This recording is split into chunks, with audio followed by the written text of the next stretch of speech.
Баарыңыздарга салам. Бул Ред подкаст Кызыл Кыянын үнү. Бүгүнкү биздин чыгарылыш дайымкыдан бир аз өзгөчө. Бүгүнкү чыгарылышта биз өз өмүрүнү башка бир адамдардын өмүрү үчүн арнаган адамдар жөнүндө маектебиз. Биздин баатырлар бул өрт өчүрүүчүлөр. Алар өрт ичинде кыйраган имараттарда, жол кырсыктарында, сел, жер титирөө кырсыктардын эң оор учурунда биринчи болуп келген МЧС кызматкерлери. Бүгүнкү биздин коногубуз көп жылдык тажрыйбасы бар, ондогон куткаруу операцияларына катышкан, өз ишинин чыныгы профессионалы. Ал үчүн кызмат бул жөнөкөй жумуш эмес. Бул өмүр тартиби, милдет, кайрат жана адам өмүрүнө болгон жоопкерчилик. Ал барган жер түтүнгө толгон үйлөр, кулап түшкөн дубалдар, куткаруу талап кылган автоунаа, сел каптаган айылдар. Ал жактан адамдар негизи качып жатканда, ал жакка карай чуркаган адамдар. Анткени анын алдында үмүт, үй бүлө, жашоо турат. Бүгүн биз кесиби тууралуу гана эмес, коркуу менен күрөш тууралуу, адамдын кайраты тууралуу, эң оор учурлар, эң баалуу бир өмүрдү сактап калуу сезими жөнүндө маек кылабыз. Бул өкмөт структурасынын ичиндеги көйгөйлөр, жетишпеген нерселер, бирок ошол эле учурда сыймыктанган кесиптик, кайрат жана патриоттук сезимдер камтылган чыныгы ачык маек курабыз. Кош келипсиздер. Бул Ред подкаст Кызыл Кыянын үнү. Бүгүн биздин конокто Арген мырза. Арген мырза, кош келипсиз. Саламатсызбы? Саламатчылык.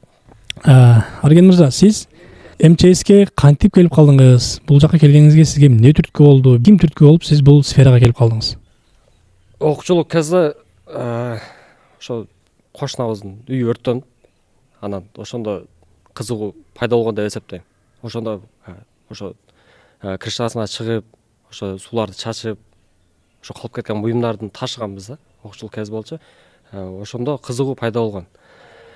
Кийин мектепти бүттүк, армияга кеттим. Келип окудум, иштедик четте.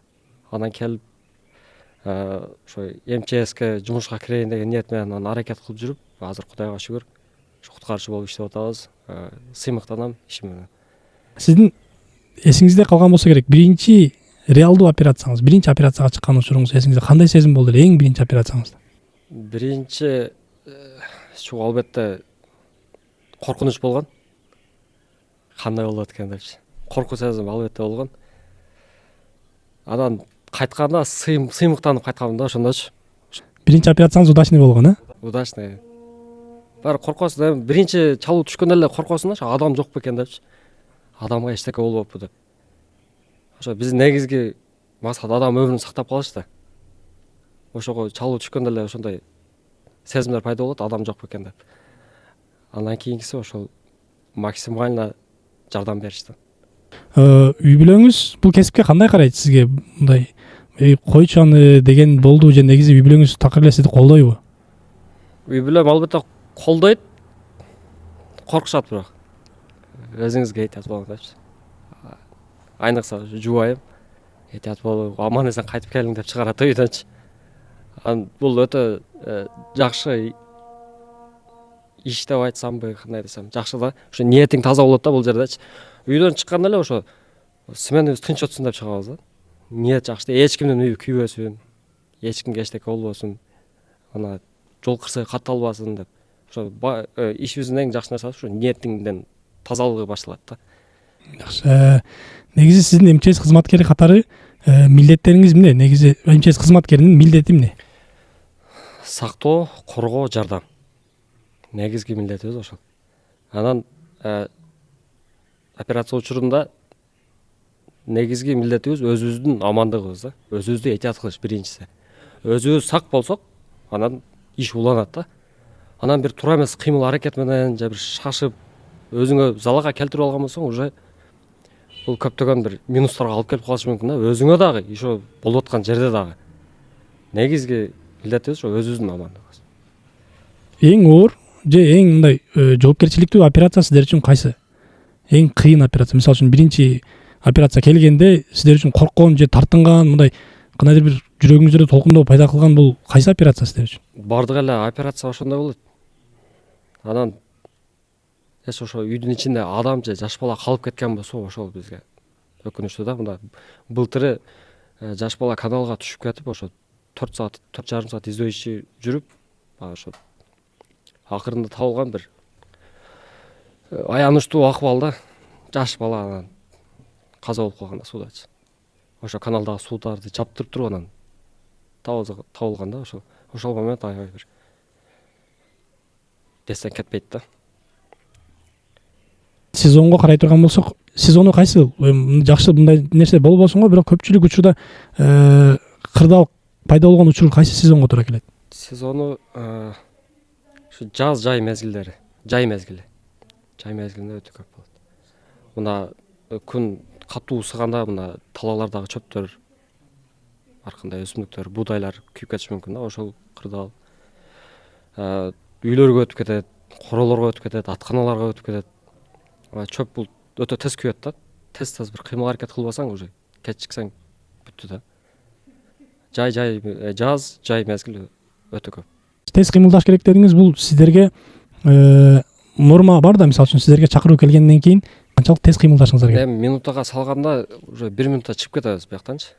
Сиздерге чалуу келип эскертүү берилгенде 1 минутта бул жактан машина чыгып кетиш керек даяр, Ыкчам нөмөтчүгө чалуу келип түшөт, ал тактайт. Анан звонокту баскан кезде ушу 1 минуттун ичинде биз чыгып кетебиз. Ошо көпчүлүк адамдар номерди билбегенин айынан убакыт курулат да, текке кетип калат. Кээ-биркилер 103-кө чалып алат, кээ-биркилер 102-ге чалып алат, кээ-биркилер билбейт. Ошондой учурда күйгөн нерсе көп ушерп алып келет. Эми мен мисалы үчүн азыр мында жарандар тарабынан карап атам бул окуяны. Кээ бир учурда чалгандан кийин өрт өчүрүү машинасы кээде кечиккендей сезилет да. Ал жакта потому что ажиотаж бар, башка бар. Ошол жолдогу силерге бир тоскоолдуктар барбы? Албетте. Мына Кызылкияда өзү деле базар айланасы машиналар туруп салат да. Мисалы үчүн базардын ичине кире албайсың. Базардын ичинде ары турсуң, уже кире бергенде башталат. Мына микрорайондон өтө баштагандачы. Жолдор забитый, светофор и так пробка базардын алдычы. Ошондой жерде тоскоолдуктар албетте жаралат. Мен өзүм деле көп көрөм да, мисалы үчүн тез жардам кызматы, өрт өчүрүү кызматы кээде мигалка менен баратканда дагы кээде ушундай кайдыгер адамдар бар, мындай жол берип, жолдон четке кагып, мындай машиналардын, водительдердин кайдыгерлиги болот да көп мындай учурда. Албетте болот. Аз акыркы 1-2 жылдан бери бирок жакшы. Ошо алыстан эле укканда уже кача баштайт, мындай сүйүнөсүң да. Элде түшүнүк пайда болуп калды, Түшүнүк пайда болду 1-2 жылдан бери жакшы. МЧСтин негизги бөлүктөрү кандай бөлүктөргө бөлүнөт? Биз мисалы үчүн жаран катары айтайын. МЧС десе эле куткаруу бөлүмү деп билебиз, бирок анын ичинде өзүнүн бөлүмдөрү бар. Анан силерде буякта даяргерликтер кандай болот? Өзүнчө подготовкалар болуш керек, физ подготовкалар, башкалар? Албетте. Куткаруучу эле биринчи очередте физикалык күчтүү болуш керек да. Адамдарды куткарасын, түшүрөсүн, чыгарасын. Мындай күч керек да негизи. Анан өзүбүздө күн тартиби бар. Күн тартип ошо сменде 1 сутка кызмат өтөсөк, ошо күн тартипке белгилеп койгон. Мисалы үчүн саат 9-дан 12-ге чейин сабак өтүлсө, теоретически, түштөн кийин уже практически өтөт. Мына өрттүк даярдык боюнча башка, анан физикалык даярдык боюнча башка. Убакыттар полный бөлүнгөн. Кудайга шүгүр. Кыргызстаныбыз өнүгүп келатат, шарттар жакшы болуп атат. Негизи азыр биздин өлкө деп өзүнүн ичинде шаардан алайлы, Кызылкая шаары өзгөчө кырдаалдарга, өрткө даярдыгы кандай? Мисалы үчүн бизде азыр башыбыздан өткөн эле окуя, мисалы үчүн базардын окуясы бар. Бийик имараттар курулуп атат азыр. Ошол имараттарга биздин машиналардын даярдыгы жетиштүүбү? Мисалы үчүн бийик кече Ошто болгон окуяны айтып атам. Мисалы үчүн бийик имараттарды, сиреналар, мисалы үчүн өзгөчө кырдаал учурунда сиреналарыбыз иштейби? Ошол базардын азыркы окуясыга окшош кыйын жерлердин алдын алынганбы негизи эле? Албетте. Бул базар Кызылкая боюнча номер 1 стратегический объект болуп эсептелет да. Бул каралат, ошо өзүбүздө текшерилип турат ай сайын. Ай сайын квартальный текшерилип турат, чыгып унаалар менен кирип чыгабыз. Баягы тоскоолдук жаралса ошол жерде айтылат ошо базар комдорго. Эми Кудай сактасын, бирок Кызылкая өзү же чалбай калат да. Жардам чакырылат албетте. Бийик имараттарга барбы биздин мүмкүнчүлүк? Бизде эң бийик имарат кайсы? Мисалы үчүн Эмаком болсун же билбейм, башка. Азыркы ошол Эмакомдоңу жетет, күчү жетет. Бирок азыркы түшүп жаткан бийик имараттар ал билбейм. Негизи аларга мындай, мен өзүм оюмду сурап атам, бул биз имараттар мамлекеттин мүмкүнчүлүгүнө карап курулуп нормага уруксат берилиш керекпи же болбосо бийик имараттар курулгандан кийин МЧС өзүнө ошол имараттарга карап оңдош керекпи? Жок, имараттар салынганда ушу пожарный безопасность каралыш керек да. Эвакуационный выходтар коюлуш керек, стационарный лестница болуш керек имараттарда. Өздөрүнөн каралыш керек, анан бизде регистрация болот.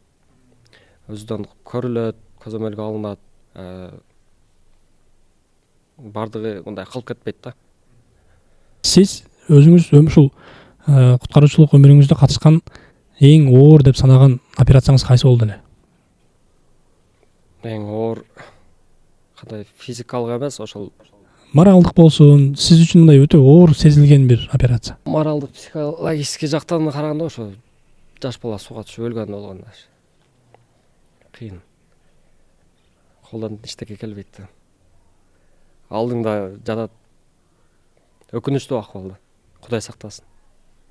Бул жерде ата энелерге көп жоопкерчилик түшөт, Албетте. Жаш бала эмне айып кылбасын, эмне шоктонбосун айып жок да, ата энеде. Жоопкерчилик ата энеге кете берет. Адамдар өрт учурунда же мындай ушундай кырдаал учурунда ал кырдаал болгон жерден качат да баардыгы элечи.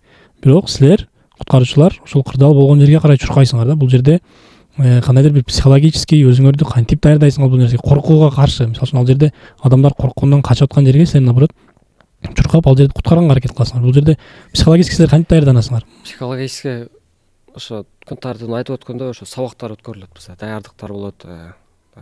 Соседний райондор менен жарышабыз. Анан выездге чыккан учурда кандай десем, ар чыккан сайын уже пыша бересиң да. Баягы нерсегечи, ошо көзүң коркпой калат. Анан ошо милдетиң экенин билген өзү жетиштүү да. Ошо адамдарды куткарышың керек, сакташың керек, жардам көрсөтүшүң керек. Демек силердин эң башкы мотивацияңар бул адам куткарууга болгон милдетиңерди башка коюп туруп эле коркуунун баарын жеңип чыгат, Тескерисинче мындай мен айтам, бир адамдын өмүрүнү куткарып калган учуруңар болдубу? Мисалы үчүн өзүңүз эле барган жерде сыймыктанып, мындай катуу оор операция, бирок кирип адам куткарып чыктыңыз беле? Кандай сезим болду? Жаш балдар калып кеткен квартирада. Ошондой чыгуу болгондо, ошондо ошо ата энесинен ыраазычылык алганбыз да. Ошо ыраазычылыкты алгандан сыймыктанасың кадимкидей, мындай жеңилдеп ичиңденчи. Сезимдер башка болот. Ошо 5-этажга айнегиден чыгып, эшигин бузуп ачканбыз да. Жаш балдар өтө жаш болгон, ойноп атып эшигин жаап алышкан да. Системалык жактан караганда азыркы МЧС, биздин ушул Кызылкаянын МЧСи, Баткен областынын МЧСи ар кандай кырдаалга жабдуулар жагынан заманбап шаймандарга бардык жокко биз жетиштүү элебизби же дагы жетишсиздик жерлер барбы? Кандай десем, өтө эле начар эмес, өтө эле жакшы эмес да. Совет доорунан биздики кыйла жакшыбы? Кыйла жакшы. Кыйла жакшы өнүккөн. Азыр эски техникалар жок. Жабдуулар керек болгондор бар. Бар, жетиштүү бардыгы бар, МЧС кызматкерлеринин мындай көптөн бери күтүп аткан бир өзгөрүү барбы? Мисалы үчүн МЧС кызматкерлери ушул нерсе бизге дагы келип калса жакшы болот эле деген мындай бир күткөн өзгөрүү барбы? Өзгөрүүлөр болуп атат. Акыркы 2 жылдан бери өтө көп өзгөрүштөр болду, Кудайга шүгүр. Азыр жакшы. Кудайга шүгүр. Айлыктар кошулуп, техникалар берилип, өрттүк жабдуулар резервде. Кудайга шүгүр жакшы азыр. Сиздин оюңузча бул кесипке болгон урматсый дейбизби же көз караш эл жактан, мен өзүмдүн оюмду айтып атам, көп баркталбай калгандай да, балким силердин көз карашыңарда бул кандай? Эл, например, биз өзүбүздүн жоопкерчиликти так аткарып кылбайбыз дагы, бирок бир башыбызга учур түшүп калган учурда биринчи очередте эле ушул силерге көз каранды болуп калып калабыз да. Ошол балким силерге жетиштүү деңгээлде биз кандай десем, ыраазычылык же болбосо көз карашты өзгөртпөгөндөйбүзбү эл ыраазычылык жагынан? Эми кандай десем, эл көнүп калган да. Өзүнүн айыбын сезбейт адам, бирок бирөөнү айыптаганды жакшы көрөт да. Анан кылган нерсең көрбөйт да. Билем, ошого көнүп калган, жаман деп деле айтыштан алыспыз. Элге кээде мындай кейип кетип капа болуп кеткен учурлар болот да. Болот. Болот. Болот. бир кызматкерди сындырып койгон учур көбүнчө кайсы болот? Мисалы үчүн физикалык оорчулукпу же болбосо ментальный бир басымдын айынан же билбейм материалдык жактан өзүнүн турмушуна жетпестигиби же коомчулуктун баалабаганыбы бир адам сынып, например, уланта албай калды бул ишти. Көпчүлүк учурда бул кызматкерлер неден сынат? Эми кызматкерлердин бардыгы иши боюнча бирдей болгону менен бирок семейный үй бүлөлүк жагынан ар кандай акыбалда болуп калышы мүмкүн да. Бирөөдө үй бүлөсү жакшы, бирөөдө начар. Мен ойлойм ошо семейный көйгөйдөн эле болот го деп. Эми иш жагынан дегенде иш жагынан кандай десем, бир түшүнбөстүктөр болуп кетсе го, эми аны өзү менен чечесиң да. Бирок кээ бирки мезгилдерде семейный көйгөйлөр кандай десем чечилбей калат да. Ошондон адам сынат да, эми ким болуп иштебесин, кайсы жерде болбосун эркекти сындырып коет. Мындай физикалык чарчоодон, кыйноодон иштен кетип калган адам болбойт. Мисалы үчүн Жок. андай болбойт. Анан балким мындай үй бүлөсүнүн тиричилигини айлантып кеткенге бул мындай эмес, азыр бир эле бул сфера эмес, Кыргызстанда көпчүлүк эле сфера кээде айлык акы жетпей калгандыгынан үй бүлөсү балким чоңдур, ошондой ситуациядан кеткен учурлар болобу? Үй бүлөсүнү Болот. болот. Моралдык жактан демек жанагы үй бүлөсүнүн шартыга карап кетип калгандар болот, Сиз үчүн аскерге дагы бардым дедиңиз. Кыргызстанга, өлкөбүзгө кызмат кылуу, бир өлкөбүздүн кызматкери катары сизге канчалык мына патриотизм сезими, кандай бир дух берет өлкөгө кызмат кылуу? Өлкөгө кызмат кылуу ар бир эркектин милдети да эми. Ошо сыймыктанам өзүм. Сыймыктанам. Ошо мекенге көп болобу, аз болобу, ушу пайдабы тийиш керек да ар бир жаранынчы. Мекен үчүн эмне кылдым? Болобу деген ошо жолдо таштандың алып койдуңбу дейт го чоң азы. Ошон үчүн бул албетте сыймыктануу иш. Форма кийип жүрүү өзү бир башка нерсе. Өзү жетпегендер канча. Солордун бирөө мен учурунда форма кие албай калганмын да. Аябай каалагам, бирок форма кие алган эмес. Жетпеген канча туура. Биздин өлкөдө, азыр Кыргызстанда, балким сиз угуп, кызматкерлер арасында болот, эски кызматкерлерден болобу, же учурубуздагы эле бир кызматкерлерден болобу, мындай эл баатырлары, эл билбеген баатырлар, ушундай мындай куткаруу операцияларына катышып ушунчалык баатырлык көрсөткөн кызматкерлер бар да. Ошолордон бир окуя айтып бересизби, же сиз сыймыктанган бир кызматкерди айтып бересизби? Мен өзүм сыймыктанган кызматкерди айтып берейин. Көлдүк офицер эле. Ошо былтыр селде жалда сел каптаган, эс алуучу Апшаратаны. Ошондо биринчи реакция Кызылкия шаарынан болгон да. Россияга жандыкта жакын болгон. Территория башка, ошо болсо караган менен биякта биз жаш, анан баягы өз ара аракеттенүү бар да бизде, кызматтар аралык. Ошо биринчи реакция бизден болгондо ушу бөлүктөн, Кызылкиядан 10 куткаруучу, ошо башчы болуп, ошо капитан Ахматалиев деген жетектеп кеткен да. Көлдүк бала. Ошол өмүрүнөн куткаруучу болуп, ошо опыты дагы көп, баштан көп нерсени өткөргөн, көп нерсени көргөн, коркуу сезим жок, мындай өзүн жоготпойт. Ошо өзүнүн жигиттерди алып барып, ошо куткаруучуларды ошол жерде ошо командабайт этип, түнү ошо жоюлуп кеткен селдерден жип менен, аркан менен өтүп, бардыгын көзөмөлгө алып, өтүп туруп, ошол жерден анан 1300 адамды эвакуация кылган да, ошо баарыны таң атканга чейин эсептеп, анан ал жакта байланыш жок себебинен бизден разведкага кеткен. Ошо барып полный маалыматты алып туруп, анан ошо биринчи маалымат ошо биз Кызылкиядан чыккан, республикага маалыматты биз берген. Ошол азыр кайра ошо көл жакка которулуп кетти. Бизге көп нерселерди үйрөтүп кетти, пример болуп кетти, үйрөтүп, кандай десем, салымы чоң. Бизге салымы чоң, именно Кызылкияга. Жаштарга, азыркы учурдагы жаш өсүп келаткан муунга, мекенге кызмат кылам деген жаштарга кандай кеңеш берет элеңиз? Сиздин үнүңүздү бүт жаштар уга турган болсо, кандай сөз айтат элеңиз ошо жаштарга? Жаштарга ошо биринчи эле билим окуш керек. Окуп, кызматын өтөп мекенге.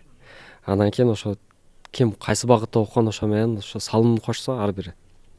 Ошол Кыргызстан үчүн жакшы го дейм. Билим алыш керек, мекенге кызмат кылыш керек, милдетин өтөп. Ошо азыр эми ата энени укпаган балдар көбөйгөн да. Дүйнөдө өзү номер один адам бизге ата эне да.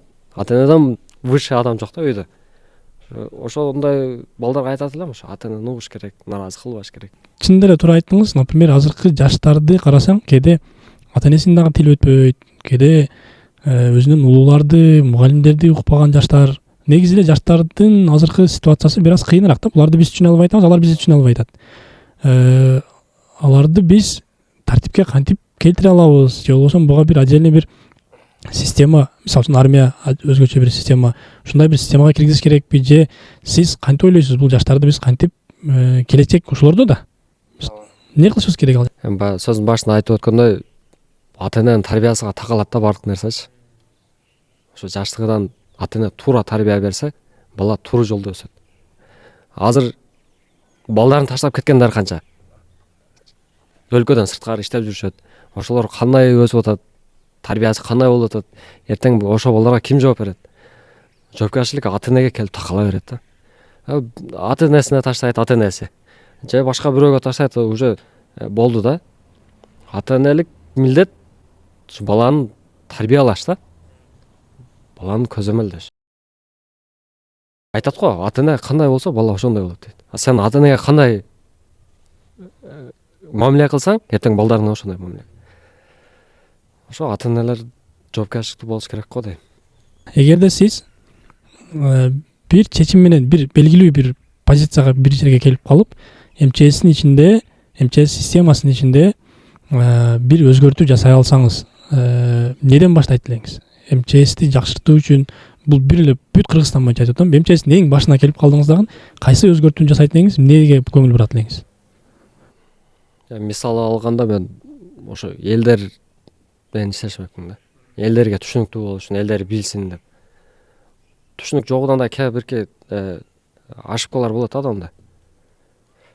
Ошон үчүн эл менен ошо тыгыз иштешип, ошо элдерге жеткирип, мисалы үчүн Кудай дагы сактансаң сактайм дейт да. Ошого кандай десем, өрт коопсуздугу боюнча, мындай жашоодо ошол нерселерди элге жеткирип, эл билсе, алдын алуу иштерин көбүрөөк алдын алуу, өрттүн алдын алуу, кырсыктын алдын алуу. Мисалы үчүн ошо жайда көп болот дедим го, ошо сууга чөккөн балдар дагы ошо жайында көп болот да. Мындай көлмөлөргө түшүп алат, агып бараткан сайларга түшүп алат. Ошондой нерселерди алдын алсак жакшы го дейм. Эң жакшы, эң жакшы. Бүгүн биздин аябай сонун бир чыгарылыш болду. Биз көпчүлүк учурда баалабай, бирок булар жанагы көмүскөдөгү баатырлар дейт. Сонун бир чыгарылыш болду. Арген мырза менен жакшы бир маек кылдык.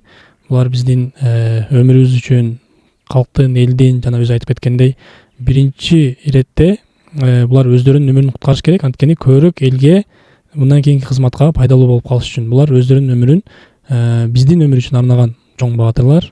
Биз чоң ыраазычылык билдиребиз Арген мырза сизге, жетекчилигиңизге, негизи эле бул структурага. Анткени бул силер, мен ачык элдин атынан айтам, силер көпчүлүк учурда бааланбаган баатырларсыңар.